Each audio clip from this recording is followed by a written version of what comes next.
The latest iQOO Neo 10R, the POCO F6 and the POCO X7 Pro have two things in common. They're all performance monsters and they're all available for under Rs 30,000. And you'll see that the 30,000 price category is being invaded by performance monsters now, and therefore your decision on which one to pick could be confusing at the moment. Which is what I'm going to solve for you guys in this video and make that decision easier for you. Trust me, there is one phone that stands out among the three, and to know which one it is, stay tuned till the end. Alright, if you're here for the first time, I'm Ashar. This is Trakin Tech English, your destination for detailed, incisive gadget reviews.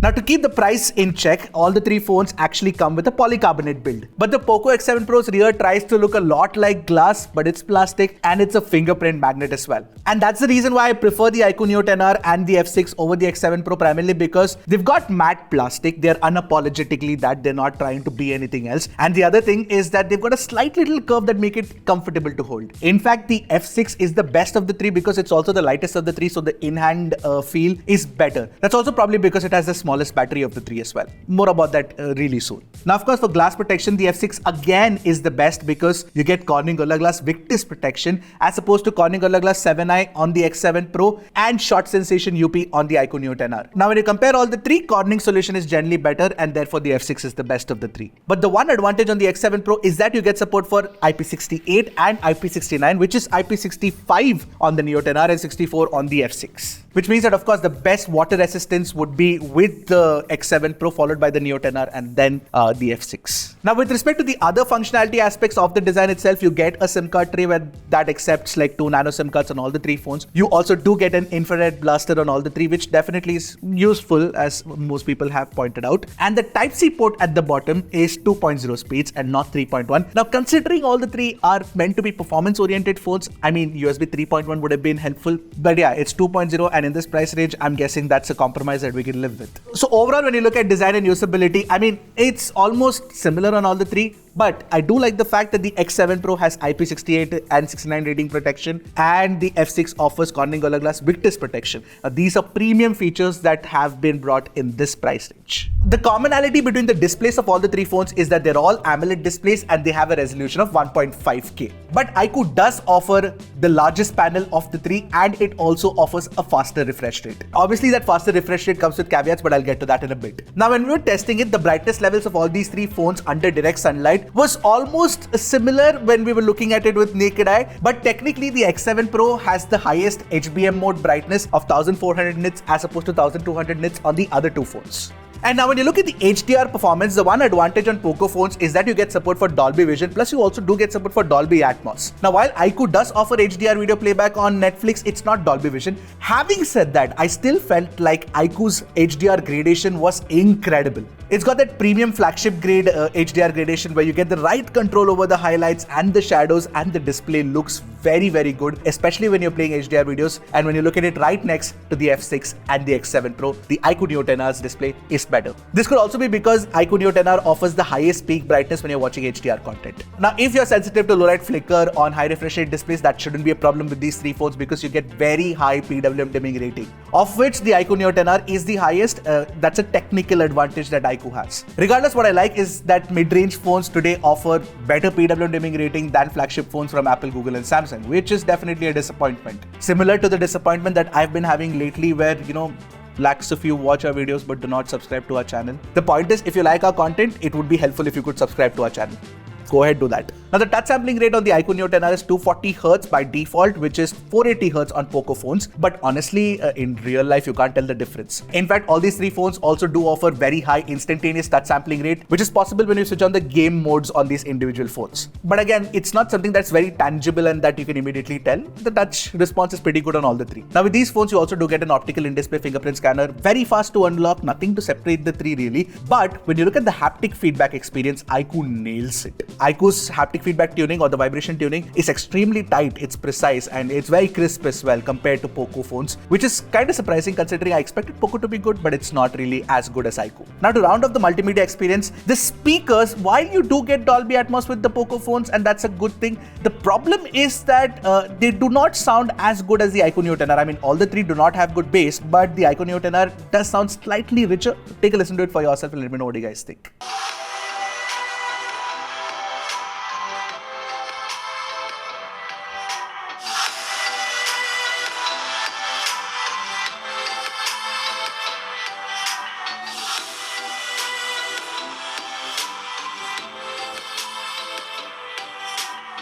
Now, if you're somebody like me who doesn't care about speakers on their phones and what you want is really good high-res Bluetooth codec, then POCO phones are better because you get LHDC and LDAC support, where iQOO only supports LDAC. LHDC support is not there. I don't know why certain Vivo and iQOO phones do not support all the high-res codecs. They should. Alright, now let's come to the one reason why most of you are watching this video, and that is the performance. Let's get down to it. Now, with respect to specs, the iQOO Neo 10R and the F6 offer Snapdragon 8s Gen 3, whereas the X7 Pro has the Dimensity 8400 Ultra. All these three phones also come with LPDDR5X RAM type, and the POCO phones offer UFS 4.0 storage. iQOO also offers UFS 4.1 storage, but in the higher variants, in the 128GB variant, you get UFS 3.1. In Antutu, the Dimensity 8400 Ultra in the X7 Pro actually comes out on top. In fact, even in Geekbench multi-core scores, the X7 Pro beats the other two. But when it comes to single-core performance, the 8s Gen 3 is still more powerful than the 8400 Ultra. Now, we run a CPU throttle test where we engage 40 threads for 30 minutes, and one thing that we noticed is that the 8s Gen 3 actually is more stable than Dimensity 8400 Ultra. And even in that, the POCO F6 beats the iQOO Neo 10R. We also ran the 3D Mark wireless test, and we found out that the POCO F6 again has the best GPU stability, followed by the POCO X7 Pro and the iQOO Neo 10R. Now, when you look at the best loop score and the best average FPS of the three, you'll notice that the POCO X7 Pro is the best, but it also touched 51 degrees Celsius in our testing. In fact, the POCO F6 lost the most amount of battery in our testing, and it also reached 49 degrees Celsius. Now, in comparison, I feel like even if the stability has taken a little bit of a hit, the iQOO Neo 10R is tuned well to ensure that you do not lose too much battery life and it doesn't get too hot either. Now, both the chipsets also support ray tracing, and we ran Solar Bay ray tracing test to find out that the Dimensity 8400 Ultra performs the best, followed by the iQOO Neo 10R and the F6. Interestingly, the iQOO Neo 10R and the POCO F6 with Snapdragon 8s Gen 3 do support 90 FPS in BGMI, which is good, but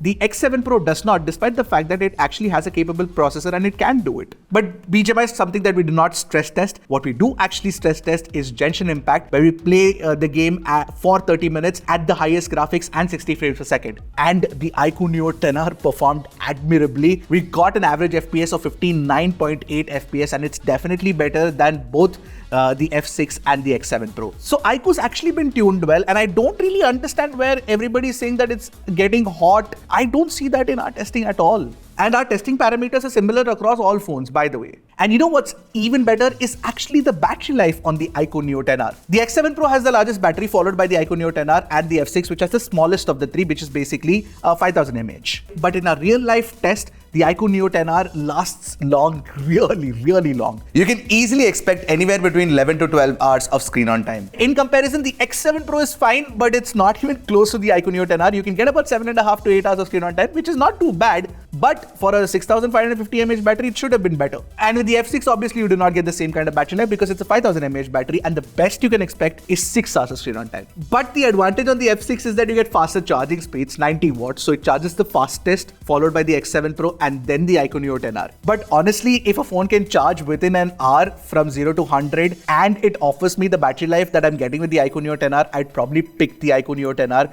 as the best battery performer of the three. Now, with respect to network capabilities, we didn't notice any problem with all the three. All the three are pretty good at Airtel and Jio 5G connectivity, no problem there. Plus, you get the requisite amount of 5G bands, so if you have to take it outside of India, and global connectivity should be fine too. You also do get support for Wi-Fi 6, Bluetooth 5.4, that's good. And both the POCO phones do also offer NFC support as well. And now this is definitely a huge miss on the iQOO. It should have been there. Now, interestingly, all the three phones have very similar camera setups, so much so that they use very similar sensors as well, and the same sensor size. It's Sony IMX882 and Litia 600, which is basically like a rebadged version of the 882. And of course, you also do get an 8 megapixel ultra-wide angle secondary camera and selfie camera sensors on the front, which are different specs on all the three. Now, this is where things get very interesting to see if iQOO does better algorithm or POCO does better algorithm. Now, if you've been watching our camera comparisons, you probably already have an idea of which one offers the better algorithm. Anyway, let's take a look at the pictures. Now, since all the three use the same sensor size, what we notice is that the detail retention is largely similar in good lighting conditions. The only thing is the X7 Pro's algorithm has the tendency to sharpen images a little too much. It's a little too over sharpened in our opinion. The same is not true for the F6 or the iQOO Neo 10R for that matter. Now, when it comes to color reproduction, all the three are far from neutral. In fact, both the POCO phones are the worst of the three because they mess up the greens, the reds and the purple in this camera sample that we have. Only the Neo 10R has a usable sample here thanks to iQOO's natural color mode, which gets close to neutral, but obviously not entirely neutral. HDR performance is also iQOO's strong suit across both the lenses, the primary and the ultra wide. You get very good control over the highlights and the shadows, and the gradation looks pretty good as well. Now, when you look at overall HDR performance, I would pick the iQOO Neo XR first, then the POCO F6, and then the POCO X7 Pro. But when you shoot people against the light, I think all the three phones struggle, and the HDR performance sort of doesn't work really well with skin tones against the light. Talking about skin tones, all the three phones struggle to capture dark skin tones properly. In fact, the POCO F6 and the X7 Pro do not even capture brown shades properly. I will pick the iQOO Neo XR over the POCO phones for shooting human subjects. For skin tones at least, I feel like POCO needs to upgrade its algorithms. The iQOO Neo XR also captures better portrait shots at both the 1x and 2x portraits that we can do with it. The blur on both the POCO phones looks slightly artificial to me, and the semantic segmentation could have been better on both the POCO phones. iQOO nails it here as well. The 8MP ultra-wide angle camera is kind of soft on all the three, even under direct sunlight. Now, to compensate for this, both the POCO phones tend to oversharpen the image slightly. And yeah, I mean, it doesn't look good. None of the three are my choice for, ultra-wide angle camera in this price category. So which phone has a good, well-tuned 8-megapixel ultra-wide angle camera in this price category? The 3A and the 3A Pro, actually. Even when you look at the color science consistency, all the three do not have good color science consistency. That's a problem. In low light, surprisingly, the POCO X7 Pro offers the most amount of details, followed by the Neo XR and then the F6. And of course, I don't even have to say this, if I didn't like the ultra-wide angle camera samples from the primary camera in daylight, they're not going to be any good in low light either. You can take a look at it for yourself. Now, for selfies in both daylight and low light, I will have to pick the iQOO Neo XR and the POCO F6 here, because both are really good and they are close to each other in terms of the kind of photos that you can get from it or the kind of selfies that you can get from it. But the X7 Pro is really bad in terms of selfies because it lacks details and it just doesn't look good as the other two. All the three phones can also record at 4K 60 FPS from their primary cameras, but if I have to choose a winner, it will have to be the iQOO Neo XR, followed by the F6 and then the X7 Pro. You just get better details, better audio quality on the Neo XR. You can take a look at it for yourself. Hey guys, this is a 4K 60 video sample of the iQOO Neo XR and the POCO F6. Let me know how's the stabilization. Let me know how's the video quality. How's the stabilization. I think the POCO X7 Pro will perform better than the POCO F6. All the three can also record videos at 1080p 30fps from the ultra-wide angle camera, and they're just usable in daylight but not so much in low light. Selfie videos are again better on the iQOO Neo XR because you get the option to shoot at 4K 30fps, whereas the other two can only shoot at 1080p 30fps. But to stabilize the video, iQOO does crop the video a lot, which is kind of odd, but still, I mean, you get 4K resolution, so it's okay. So it's easy. If you want a good camera phone among the three, it has to be the iQOO Neo XR compared to the POCO, which you probably already knew. Now, to talk about the software experience, these phones do not have the best software experience or the most premium experience. I would go with something like Nothing or Motorola or OnePlus for best software experience, or even Oppo for that matter, but not FunTouchOS 15 or HyperOS that is running inside these phones. Of course, iQOO's running FunTouchOS 15 based on Android 15 with the promise of 3+4 years of software updates. And the POCO X7 Pro and the POCO F6 are running HyperOS 2.0 based on Android 15 right now. But since the POCO F6 has already received one update, you can only expect about 2+3 years of updates next. The X7 Pro will have 3+4. Now, between FunTouchOS 15 and HyperOS 2.0, if you ask me, I think both have their pros and cons, and let me lay them out for you. Now, with FunTouchOS 15, at least on the iQOO Neo XR, what we notice is that it has fewer bloatwares compared to the HyperOS experience with POCO F6 and X7 Pro. More importantly, the AI features with FunTouchOS 15 are actually useful, and they are more of it. Firstly, you get circle to search, which is definitely one of my favorite features. Secondly, you've got some AI features like writing tools, like AI image cutout, and even AI object eraser kind of stuff, which actually works really well on FunTouchOS. With HyperOS, what you get are more customization features for sure, and better animations, which is something that I really like on HyperOS on both the F6 and the X7 Pro. So based on what you prefer and what you find more valuable, you can take a pick. Which one do you prefer? Actually, let me know in the comments. It'll be interesting to know. And I've also made detailed videos on HyperOS 2.0 and FunTouchOS 15. If you haven't watched those videos, a link should pop up. Go check it out. Now, before I give you the conclusion, let's take the price into consideration, because the F6 currently is the most affordable phone of all the three, followed by the iQOO Neo XR and the X7 Pro. Now, of course, the F6 is a little older, and it's very difficult to recommend this right now, considering that the newer phones are coming, and maybe the F7 will also come really soon, and it might offer something better, maybe a better camera algorithm, all of that. But the point is, the iQOO Neo XR under 25,000 is a fantastic deal because it gets most of the things right, including the camera performance, which is something that most performance-oriented phones don't get right. So between the X7 Pro and the iQOO Neo XR, I would pick the iQOO Neo XR, and in fact, between all the three phones, I would pick the iQOO Neo XR. Great phone, great value, Good job, iQOO. Alright, that's it from me for this video. I'll see you guys in the next one. Until then, keep tracking and stay safe.